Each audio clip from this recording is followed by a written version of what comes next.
Hello everyone, James Donaldson here, and if you want to support us at the Contemporary Gentleman, check out our Spy Series, link below. If you want to see what we're doing before videos, check out our Instagram. Patreon's gone because we don't want to pay taxes, because that's what America is all about.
Fuck you.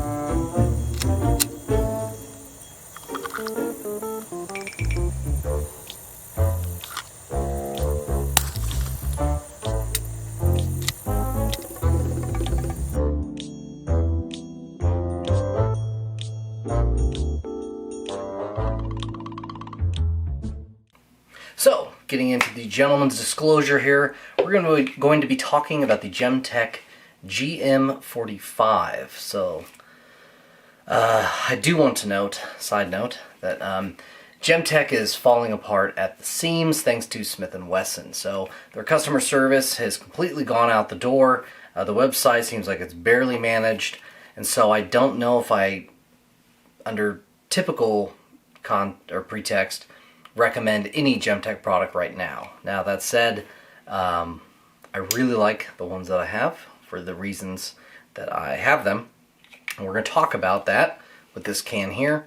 And I'll talk about why there are some scenarios where you may still consider getting one. So, anyway, let's continue on.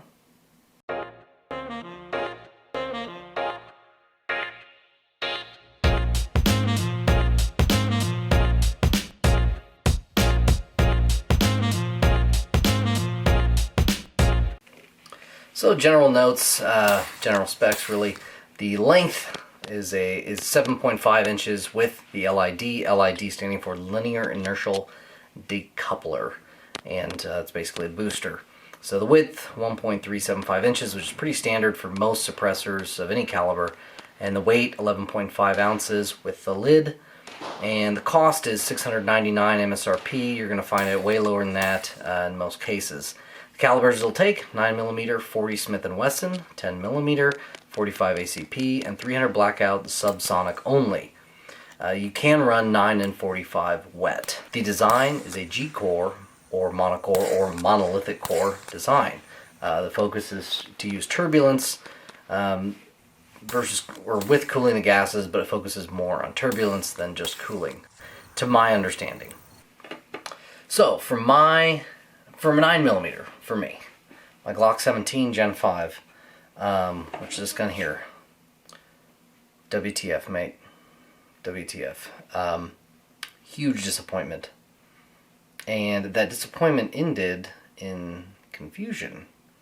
Let's talk about that. So, started running it on this gun. Now, granted, I want to preface this with all the facts of the case. So, this is one of my first suppressors I got. So, I didn't know about putting in lithium grease into the booster assembly. And maybe Gemtech didn't even recommend that at the time. I learned about that through getting the Osprey from Silencer Co. It recommended that. So, I didn't really grease or lubricate at all the suppressor, and so from the get-go it was bad. Now, it initially, and I'll roll in some pictures, I didn't realize until after shooting it, but it was the spring wasn't really being allowed to do its job. It was friction. So I sent it into Gemtech, and they said, yeah, it wasn't machined. The piston itself wasn't machined correctly. We'll correct it. So they corrected it, sent it back. Still ran like absolute shit on this 17. So really didn't use it much at all. We'll roll some videos. So all that being said, I was disappointed. So then, I finally got a barrel for my 17. And it runs incredibly well. The only time it's ever had a hang up is when the suppressor / the system itself has gotten really dirty. And that's kind of, I'll give it that. So, whereas initially I just thought it was 9mm because it ran fine on my 10mm.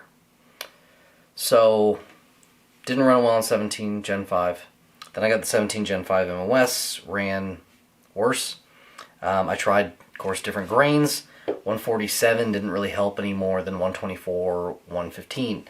Tried to get more rounds through because I heard some striker fires can be finicky. Ran more rounds through them.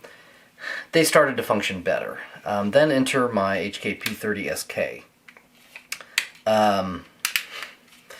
Ran flawlessly. Now, I've been told, and I've talked to some major gun channels. One of them seems to like me enough to give me some of their time. So, we talk. I ask questions because of their expertise. And I'm always really appreciative of their time and their very real, very honest, and very thought-out answers. I'll go ahead and say Alabama Arsenal. So if you like my channel and you're not familiar with that channel, go check them out. Their videos are way better than mine, and they give a lot of information and they have a lot of knowledge. So they basically told me that hammer-fired guns just run so much better than striker. And then I heard that again when I made a comment on an NFA review channel video. He basically said the same thing. So thank you, other YouTube channels, for helping mine out. Don't worry, you'll always be way better than me. So, the point is that, what the hell, GM-45? We'll give it to you. You run okay on the hammer fired, I get that. But running flawlessly on the 17L, a gun that, when I first got it, actually choked up, not suppressed at all. First 100 rounds, if you watch my review on that gun, great gun, love it. But it's the only, I want to say the only gun, definitely the only Glock I've ever had choke up on the initial rounds that I first fired through it. So, just about flawless with the GM-45. Blew me away. Talked to Glock, and they say that long slides have a pound less spring weight. So, Glock 40, 17L. I found that interesting, because to my understanding they were all the same, but who am I to question customer service at Glock? So, that's what they say. So perhaps that's why. Some of you are thinking, why didn't you just replace the spring in your 17? The reason is, This gets fired suppressed the least, and I don't want to screw with springs. Am I changing out barrels? Yes. So could I change out springs? Yes. But the point is, it's just more money. Da da da da. So after some more time, I found out about the lithium grease. I greased the shit out of the booster assembly, which also put me in danger of having more shit to gum it up. But finally, it ran decent on my 17. Nothing crazy. Osprey.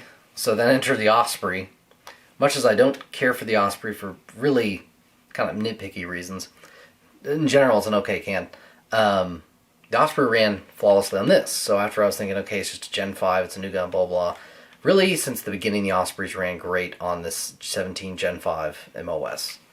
So, and the normal Gen 5 before the MOS. So, I'm kind of lost for words here. Part of me thinks that this can is designed for 45 caliber. So do they say you can put 9 through it? Well, yeah, you can. And that's more, they tested it, it's safe, is what they're saying. Usually a statement like that. They're basically telling you that it's okay to use it. I don't look at that, and I didn't at the time, look at that as a guarantee.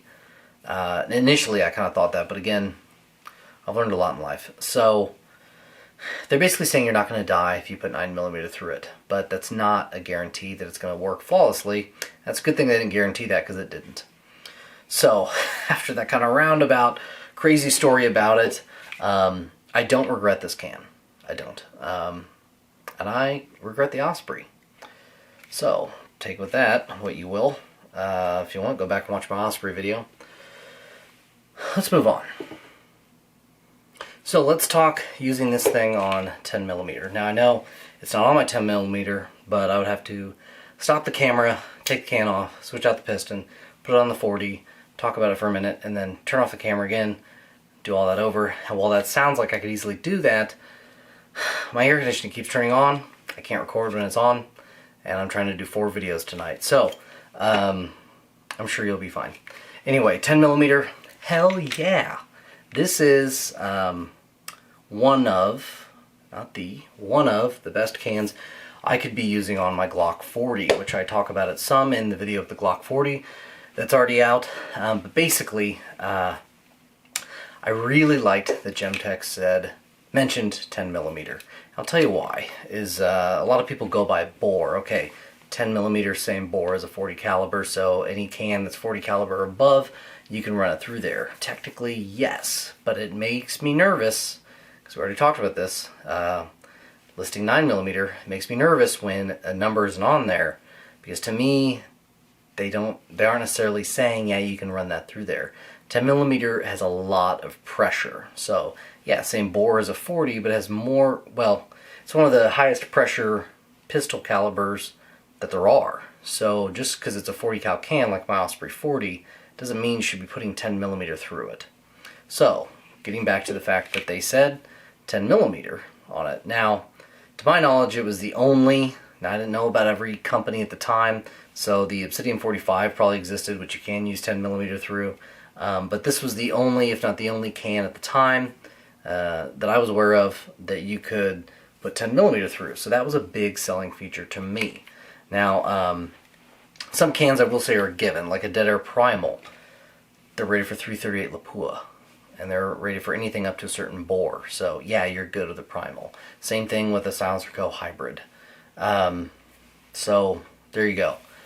So some include 10mm specifically, others basically say anything between here and here and here and here, and then you're good. Others that don't say anything, I would do some research, at least get a paper trail of emails going asking about it. That's what I did with the Obsidian 45. I said, hey, can I run this on 10mm? I'm interested in maybe getting one in the future. They said, yes, you can. So, which, again, that thing's rated for 45-70, but I did not want to assume. You just don't know. There's a lot of variables with guns. And so where someone says, oh, you can use this soap to do that. Okay, maybe, but you're not going to hurt a lot. You can really ruin your day making assumptions about guns and variables with that. So I like to be sure. Sound reduction.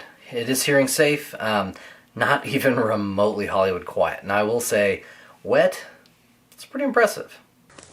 All right, here we go, wet. Ready? Going hot.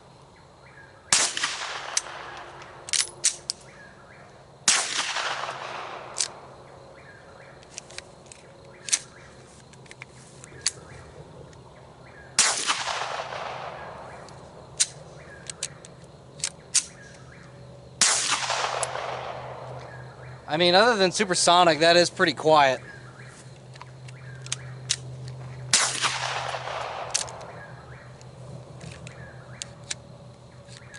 It's malfunctioning, which isn't great. Alright.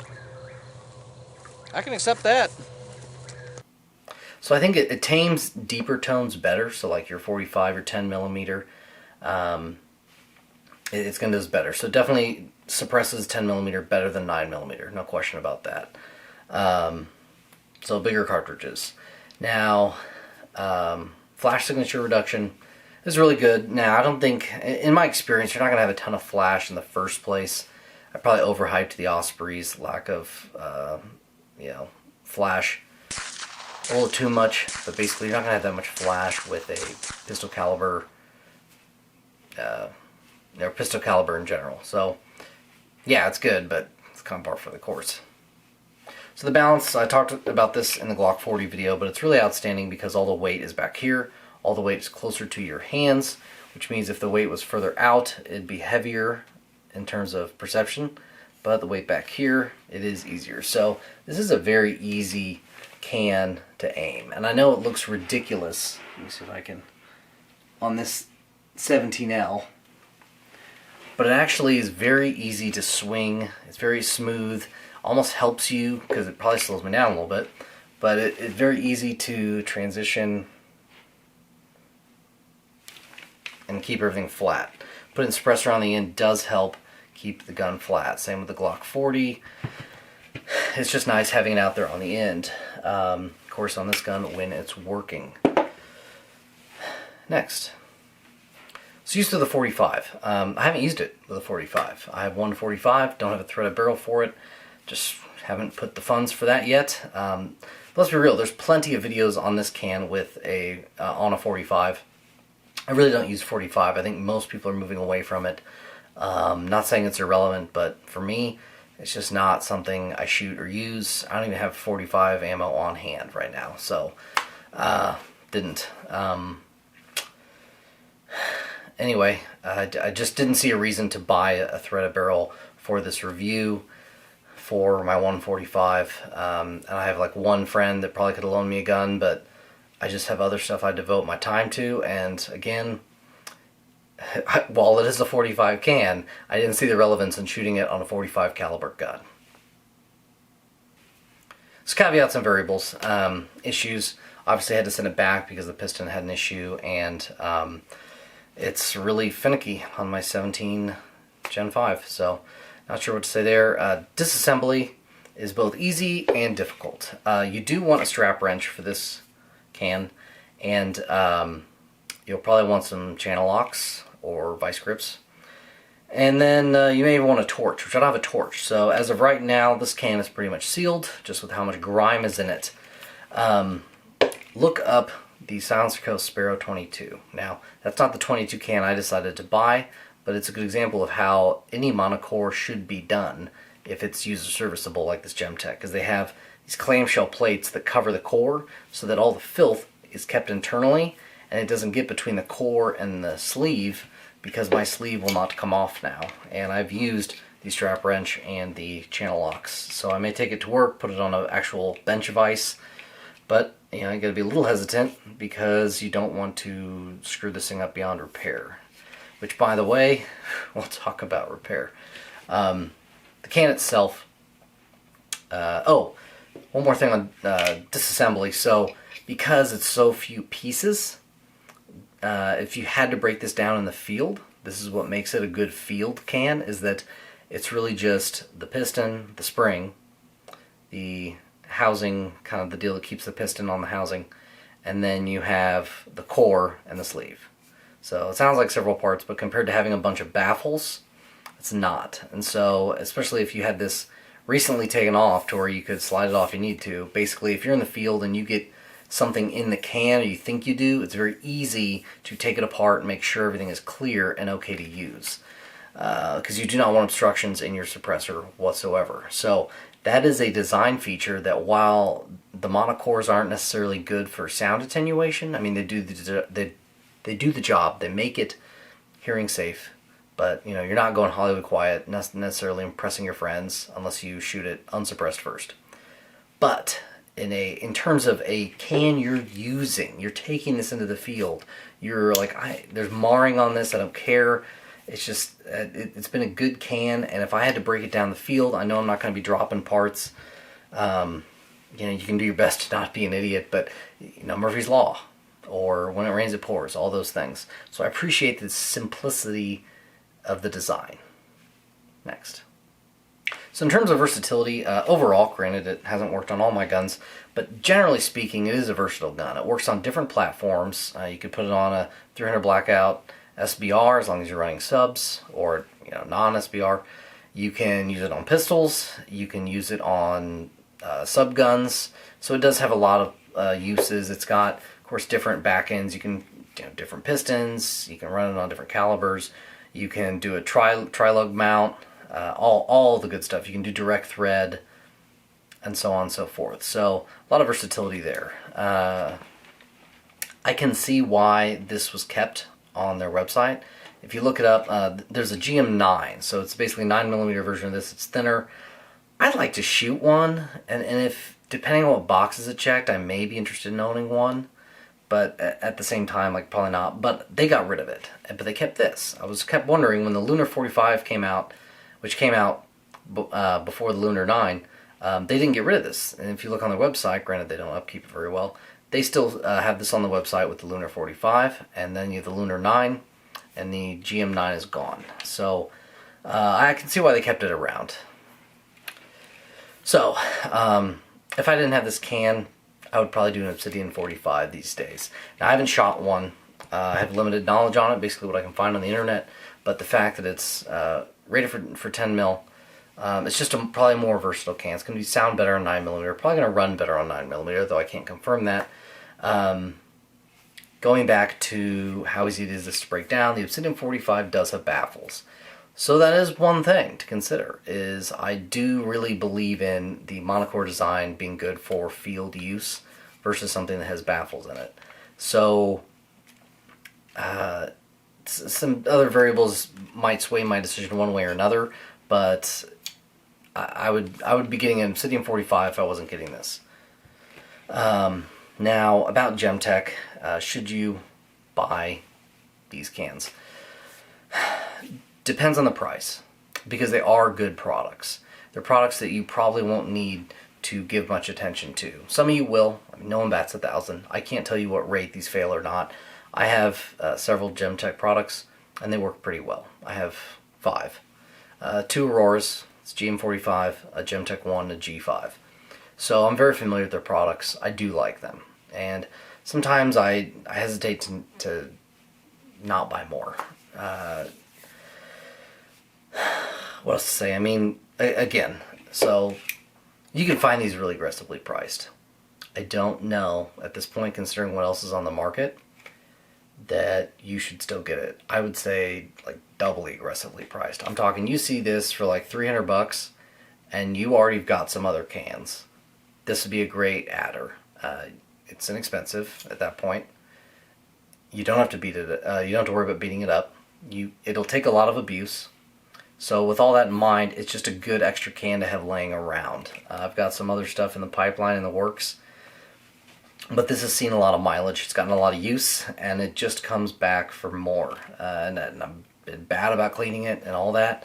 And again, it just comes back for more. I do like the design, even though it doesn't do a great job suppressing, but that's not what this can is for. So that is completely dismissed, considering it is hearing safe.